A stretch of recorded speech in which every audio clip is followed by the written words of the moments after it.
in my home office, there are literally pictures of students on the wall next to me, at my desk at work, when, in times when I was in person. I always keep pictures of students so that as I'm making decisions, designing a theory test, or I'm deciding on a speaker to bring in, I'm literally keeping students front and center.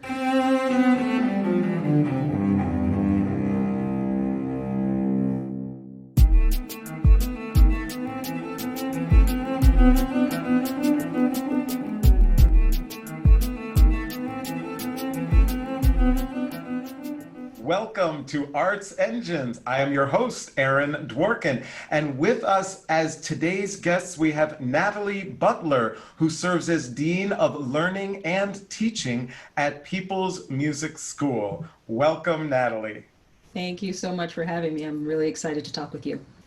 So it's great to have you on the show. And, I like to start off right off the bat. If people can kind of read all of your bio and all of that online, but can you just tell us a little bit more for any of our viewers? First and foremost, People's Music School, what do you do there? And within that, what does a Dean of Learning and Teaching do? Absolutely. So, People's Music School was founded in 1976 by an amazing woman named Dr. Rita Simo, with the idea that every person deserved the right to have a rich and wonderful music education, and particularly focusing on children. So over these past 44 years, we have served thousands and thousands of children. Currently, this school year, we're going to serve 850 children in the city of Chicago, as well as a partnership we have created with Ravenswood City School District in East Palo Alto, California. So this is our first national venture, where we'll be serving an additional 600 students with a completely tuition-free music education that is not only sort of exposure and access, but it's really deep, rich opportunities to engage in music education for children from kindergarten through 12th grade. Awesome. And so for, a lot of times, we hear in our field, there's always arguments about resources going to either the arts or to, music education, arts education. What do you say to people who are like, well, why should we have resources? Why is music education so important? We have sports programs, we have all of these other things for kids. Why do we really need to expend these resources in the arts? I mean, I think at a really fundamental level, humans create music. We've done this since the beginning of time. So there's something that is just like a seed that's deeply planted in us at the genetic level. I really believe that wants to make music, that wants to hear music, that has it as a part of our lives. So I feel that it's critical. I think sports are important. I think academics are important, but I do think that arts are important. And as someone who's a music educator in my background, a music maker, I really feel like it is just as fundamental as the other pieces. And it's also another access point.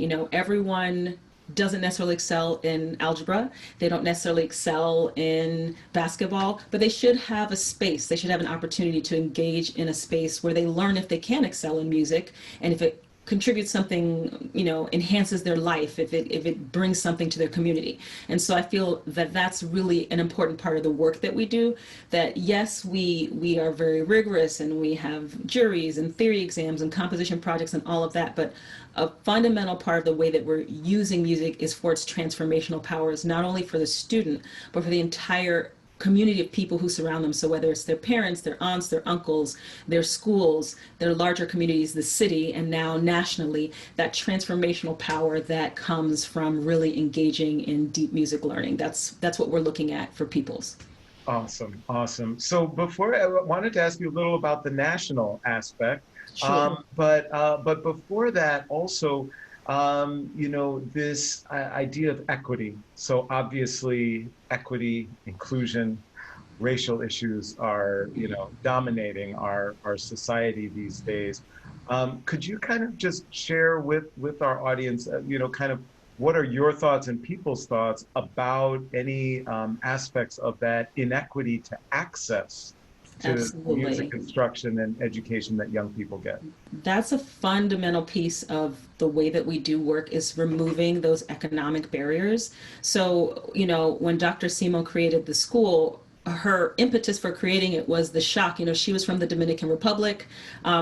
And this is very close to her heart. She recently passed away in the past 2 weeks. So, we are constantly talking about her drive when she created the school, and the idea that as someone who came from the Dominican Republic, from a family that didn't have a lot of means, but the government provided the ability for her to study music. She was incredibly talented and hardworking, came and studied at Juilliard, excelled. She was shocked to come here and find that this great nation didn't provide the same opportunities for all of its citizens. And so she strongly, and was a force to be reckoned with, but she really strongly believed that everyone deserves the opportunity. And so that's the reason that throughout our history that we don't charge tuition. So that means that we are providing not only the lessons, the instruments, the books, the field trips, summer opportunities. I mean, we have, some really amazing musicians in our high school program who actually are, getting into some of the top musical institutions and going to these really incredible summer camps, and we are paying for the full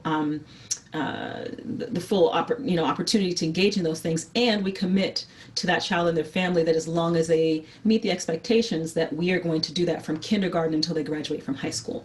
So we are doing everything that we can to remove every barrier to access so that the family doesn't need to worry about that. They can just introduce their child to our programs and really get invested. And that's just a critical piece of the way that we do the work. And then personally, my entire work history has been working with underserved communities. I was, for many, many years, a Chicago Public School general music and band teacher, and seeing and working in different communities where, I worked at one school where there's a computer for every child. I wanted to order any instrument, no problem, and went the next year to a school where I was buying my own laptop. I was buying the software to run my classroom. We literally had no music stands and their music was on the floor, right? So in the same city, not even a 15-minute drive apart, there are entirely different worlds. And so really being involved in an organization like People's Music School, where the drive is to just remove all the barriers so that we can really just transform these students' lives and their community, I think it's critical.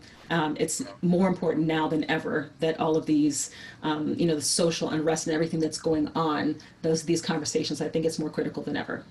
Truly, truly important. Is there, and again, I want to get to some of these kind of broader organizational things, but as you think about that work, that impact that you're creating, and for many students who otherwise would never have the access, is there any story that stands out of someone where you see their life, just how it was transformed? So many students. One of the things about being in an organization that has been around for a while is that you can see entire families' lives change. So I think of a particular student who, her family has been engaged with the school for 20 plus years. So that she literally just graduated from high school, and she and her twin sister were in utero, while her older siblings were at the school, right? So thinking about the kinds of transformation I've seen within that particular student, overcoming incredible challenges in her life, excelling, becoming this amazing musician, engaging in these really rich summer opportunities that we've been able to connect her with. That's a story that pops to mind.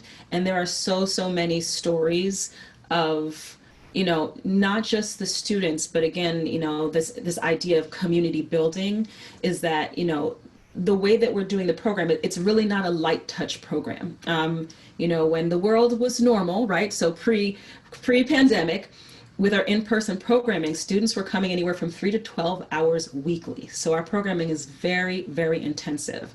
And that's on the student side, but there is an investment that we've always required on our family side, which is around service hours. So, the idea that we're going to give you this incredible opportunity to have your child engage in this with no out-of-pocket cost, but we want an investment in the school. And so what that has looked like for the history of our school is we don't have a janitor, they clean our buildings, they're mopping floors, they're security, they're donating, it's a true community effort. And then that investment that comes on the family side, right, that is actually a program requirement, like certain number of hours per child per semester. If you meet it, great. And if you don't, then you can't continue in the program. And we're very serious about that. That really, if you're cleaning a toilet in our school, and you have one to clean at home, and you might work in a service job where you're doing it at work, you're going to say, get that violin out, get that trumpet out, work on your choir piece. There's a level of investment that I see really different, that's very different than even my experience working in public schools. The parents, the entire family is so tremendously invested. And so that's a part of that idea of, we sort of think of the child as this nucleus, and then there's all of this community surrounding them, that we really need to enhance that as well too, so that they're able to help their child engage in this really rigorous experience that we're trying to provide for them. This is so it's really just an extraordinary, kind of mechanism and model that you're utilizing that is clearly so effective. So this sense of kind of, building community through the arts, right? That this is kind of at the heart and soul of what you're doing.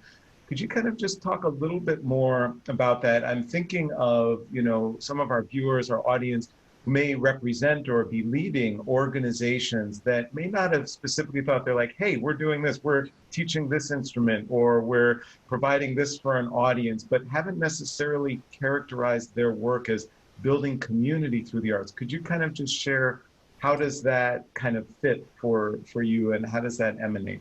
Sure. So it really infuses everything that we do. So even when we think about, what neighborhoods are we moving to? So I've been with the organization, this is the start of my 8th year. And in 2013, it was a longstanding organization, sort of like a hidden gem. And there was, our building that was in the north side of the city, and we had a partnership with one public school really that was very strong. But then in responding to demand. So we've always had waiting lists for our programs. Initially for the first 20 plus years of a history of our school, there was literally a waiting line. So we'd say registration opens, and families would camp out for up to 7 days outside of our building, because really nothing like this exists.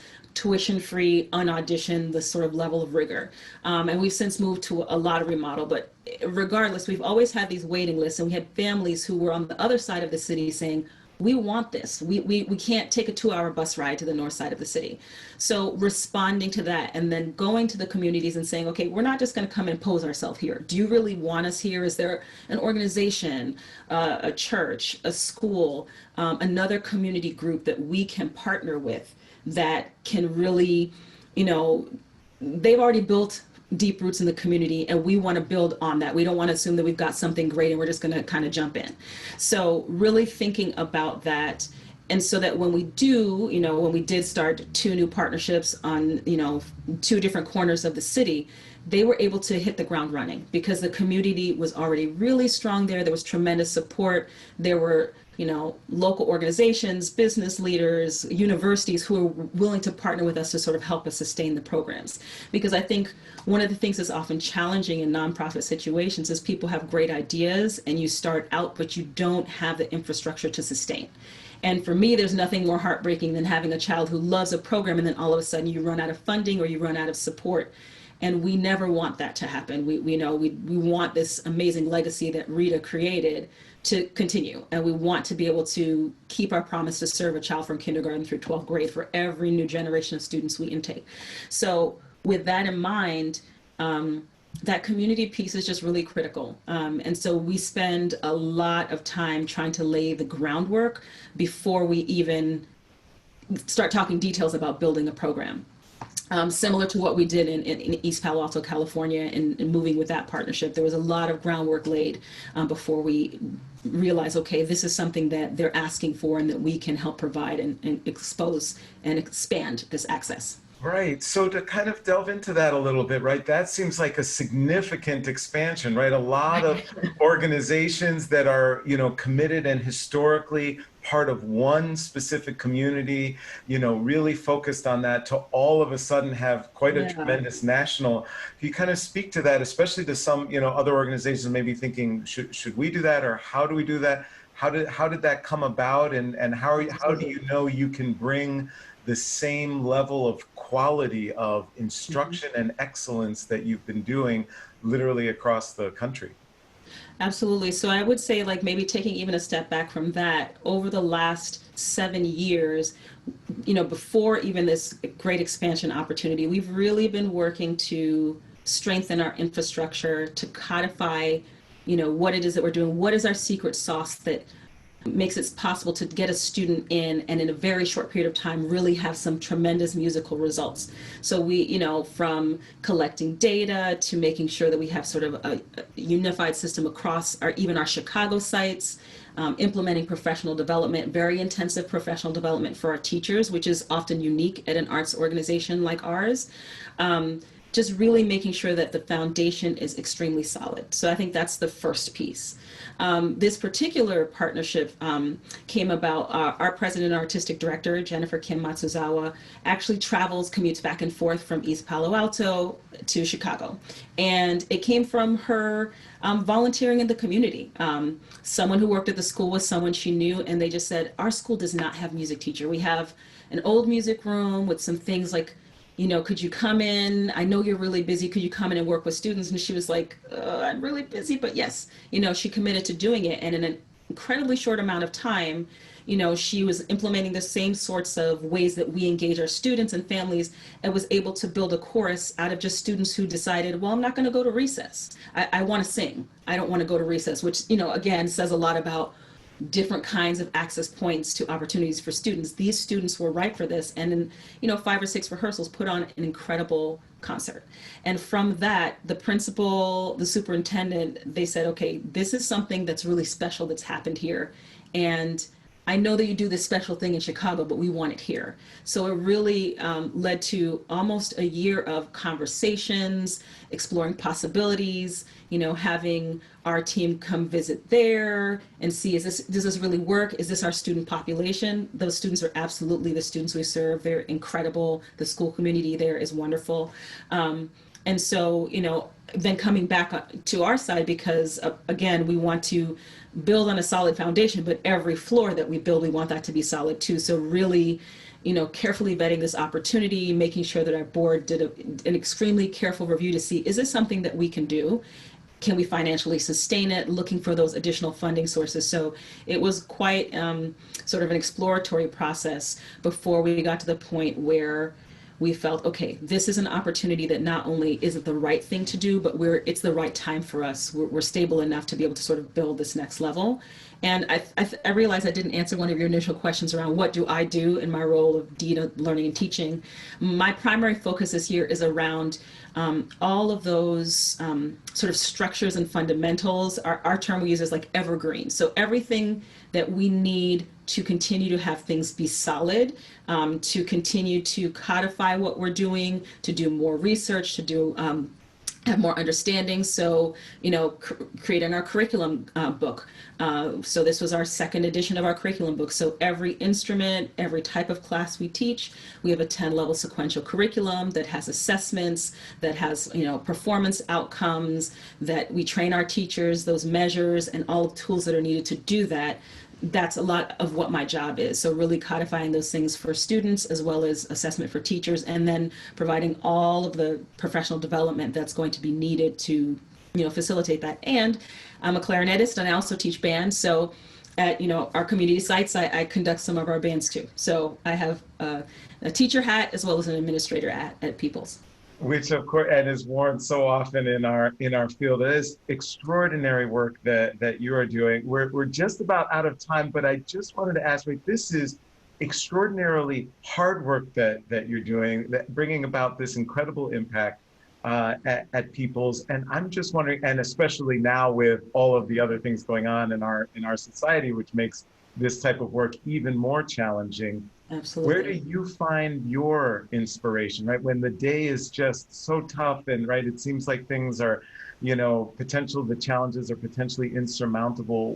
Where do you derive your core inspiration from? Absolutely. Students. So in this virtual environment, this year we've determined that the safest thing to do for our students is to do everything online. And so we're delivering all of our programming online. But in my home office, there are literally pictures of students on the wall next to me, at my desk at work, when, in times when I was in person. I always keep pictures of students so that as I'm making decisions, I'm, designing a theory test, or I'm deciding on a speaker to bring in, I'm literally keeping students front and center. And then for me, I am truly a teacher at heart. I love, love, love teaching. And so in addition to the many administrative duties, I have to teach. That is my fuel.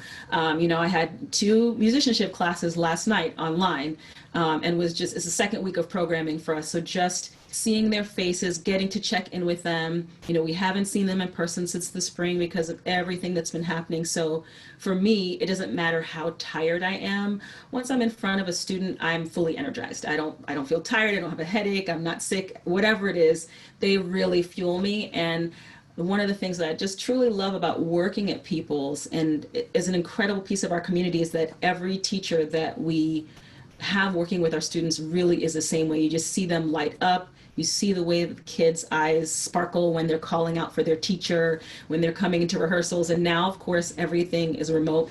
But just seeing, hundreds of students engage in our, we've got a Thursday evening community music night. So it's all of our students gathering together, and teachers are performing, students are performing. Last week was, our first week of programming, and we had to break the news to students that Rita had passed away. So watching them listening to a piece of music and drawing pictures to thank her, or writing a letter to thank her for her contribution. I mean, that is an incredible and really special, and at the heart of the work that we're doing at People. So for me, that's the fuel to my fire. That's what keeps me going. Natalie Butler, you truly are one of the great arts engines that is powering creativity in our field. Thank you so much for joining us on Arts Engines. Thank you. Thank you so much for giving us this opportunity to share the work of People's Music School. Thank you.